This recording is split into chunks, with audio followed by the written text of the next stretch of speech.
পারিবারিক অশান্তি কেন হয়? পারিবারিক অশান্তি হওয়ার মূল কারণে হচ্ছে 10টি। আজকের ভিডিওতে এই 10টি মূল কারণ নিয়ে আলোচনা করব।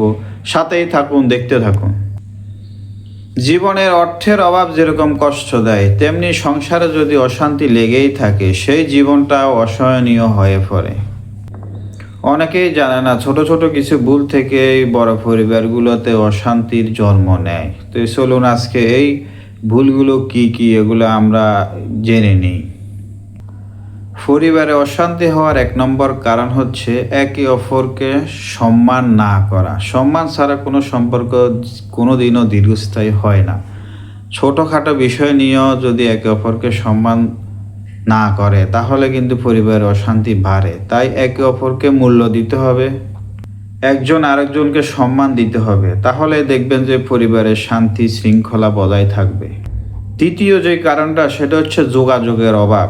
অর্থাৎ একজন আরেকজনের সাথে কথা বলা না, সমস্যা নিয়ে বা কোনো কিছু নিয়ে যদি খোলামেলা আলোচনা করা হয়, তাহলেও কিন্তু পরিবারে অশান্তি হয় না। যদি সবাই মিলে আলোচনা করে সিদ্ধান্ত নেওয়া হয়, সেই সিদ্ধান্ত ভুলও কম হয় এবং সেই সিদ্ধান্ত থেকে আপনার ভালো কিছু আসে। পারিবারিক অশান্তির তৃতীয় যে কারণ, সেটা হচ্ছে অর্থনৈতিক সমস্যা। অর্থাৎ অর্থনৈতিক অভাব, টাকার অভাব। আয় ব্যয়ের ভারসাম্য না থাকলে চাপ বাড়ে, আর সেই চাপ অনেক সময় ঝগড়ার কারণ হয়ে দাঁড়ায়। পরিবারে যদি সবসময় অভাব অনটন লাগিয়ে থাকে, তাহলে কিন্তু ওই পরিবার কখনোই সুখী হতে পারে না। অভাব অনটন একটা কারণ পারিবারিক অশান্তি হওয়ার কারণ। 4 নম্বর যে কারণটা, সেটা হচ্ছে গিয়া অহংকার বা জেদ। আমি ঠিক, এই মানসিকতা সম্পর্ককে দুর্বল করে।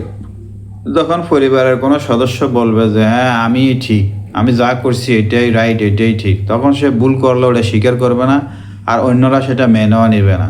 তখনই কিন্তু পরিবারে ঝগড়া সৃষ্টি হয়, ফাসাদের সৃষ্টি হয়, পরিবারে একটা অশান্তি লেগে থাকে। 5 নম্বর কারণটা হচ্ছে গিয়ে তৃতীয় পক্ষের অতিরিক্ত হস্তক্ষেপ। অর্থাৎ হচ্ছে গিয়ে কোনো আত্মীয় স্বজন অর্থাৎ পাড়া প্রতিবেশী বা বাইরের কোনো মানুষ যখন কোনো আপনার পরিবারের ভিতরে এসে সিদ্ধান্ত দিয়ে যাবে, তখন কিন্তু আর ওটা পরিবার হলো না, ওটা কিন্তু জাহান্নাম হয়ে যায়।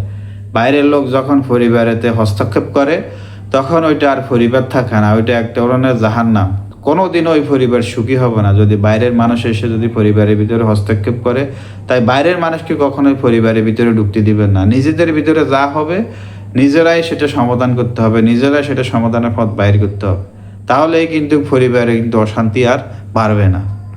6 নম্বর কারণটা হচ্ছে গিয়ে সময় না দেওয়া। অর্থাৎ পরিবারে আমরা একজন সদস্য আরেকজনকে সময় দিই না, কেউ কারোর দিকে তাকাও না, কে কী করলো না করলো, বা কারোর দিকে একটা সময় দেওয়া বলতে হচ্ছে গিয়ে একটা আন্তরিকভাবে দেখা। অর্থাৎ হচ্ছে আপনার পরিবারে 5 জন সদস্য, কে কীভাবে আছে, দিন শেষে কাজ শেষে করে আসে বা অফিস থেকে আসে, যদি সবাই এক একজনের খোঁজখবর নেয়, তাহলে কিন্তু পরিবারের সম্পর্কটা ভিত্তি আরও মজবুত হয়। 7 নম্বরে যে কারণটা হচ্ছে রাগ নিয়ন্ত্রণ করতে না পারা। যে কোনো কারণে রাগ করতেই পারেন, কিন্তু এই রাগকে যখন আপনি ক্রোধে পরিণত করবেন, তখন কিন্তু পরিবারের অশান্তিটা বাড়বে। তাই রাগকে নিয়ন্ত্রণ করা লাগবে। রাগ যদি নিয়ন্ত্রণে না থাকে, তাহলে কিন্তু আপনি এই রাগের মাথায় একটা ভুল সিদ্ধান্ত নেবেন, রাগের মাথায় একটা ভুল কথা বলে ফেলবেন। এই ভুল কথা কিন্তু আরেক পরিবারের আরেক সদস্যকে আঘাত করবে। এই আঘাতের ফলে কিন্তু পারিবারিক অশান্তিটা আস্তে আস্তে বাড়তে থাকবে। 8 নম্বর কারণ, দায়িত্ব এড়িয়ে চলা। অর্থাৎ একটা পরিবারে যদি 5 জন সদস্য আছে, একজনের ঘাড়ে সব কিছু, বাজার করা, ইনকাম করা, কোনো দিকে কেউ অসুস্থ হলে ডাক্তার কাছে নিয়ে যাওয়া, পরিবারে একজনের কাঁধে যদি সব দায়িত্ব থাকে, তাহলে কিন্তু অসন্তোষ বাড়ে এবং কি পরবর্তী অসন্তোষ থেকে ক্ষোভের সৃষ্টি হয়, রাগের সৃষ্টি হয় এবং ঝগড়া ফাসাদের সৃষ্টি হয়। তাই একজনের কাঁধে সব দায়িত্ব না দিয়ে সবাই মিলে দায়িত্ব নিয়ে নিজের পারিবারিক যে কাজগুলো আছে এগুলো করলে পারিবারিক শান্তি বজায় থাকে। 9 নম্বর কারণটা হচ্ছে গিয়া সন্দেহ ও অবিশ্বাস। একে অপরের প্রতি যদি সন্দেহ করে, স্বামী যদি স্ত্রীর প্রতি সন্দেহ থাকে, স্ত্রী যদি স্বামীর প্রতি সন্দেহ থাকে, তারপরে যায় মা যদি সন্তানের প্রতি সন্দেহ পোষণ করে, সন্তান যদি বাপ মায়ের প্রতি সন্দেহ পোষণ করে, তাহলে কিন্তু পারিবারিক অশান্তি হয়। তাই কেউ কাউকে সন্দেহ না করে খোলামেলা আলোচনা করে বিষয়গুলো সমাধান করাই উত্তম। অকারণে সন্দেহ সম্পর্কের বড় শত্রু। তাই অকারণে কাউকে সন্দেহ করা যাবে না। একে অপরের প্রতি বিশ্বাসী একটা ভালো সুখী পরিবারের মূল ভিত্তি। পারিবারিক অশান্তির সবচাইতে শেষ যে কারণটা বলবো সেটা হচ্ছে গিয়া 10 নম্বর যে কারণটা বলবো, ধর্মীয় ও নৈতিক মূল্যবোধ থেকে সরে যাওয়া। যেই পরিবারে সততা, ধৈর্য, বিশ্বাস এগুলো আপনার ইসলামের মধ্যেই বেশি পাবেন, বা আপনার ধর্মীয় মূল্যবোধ নীতিরীতি চর্চা করলে এগুলোর মধ্যে আপনার পারিবারিক সম্পর্কের অনেক বিষয়গুলো উঠে আসে। তো এগুলো যদি পারিবারিক যদি নৈতিকতা, ধর্মীয় আচার আচরণ যদি না মানা হয়, যেমন নামাজ রোজা এগুলো যদি না করা হয়, তাহলে মানুষ কিন্তু বিনয় হবে না, কেউ কারো কথা শুনবে না, কেউ কারো ধার ধারবে না, কেউ কারোকে ভয়ও করবে না, ভুল হলেও কেউ কাউকে ক্ষমা করবে না। নৈতিক মূল্যবোধ চর্চা করলে পারিবারিক সম্পর্ক আরও কিন্তু মজবুত হয়, সুন্দর হয়।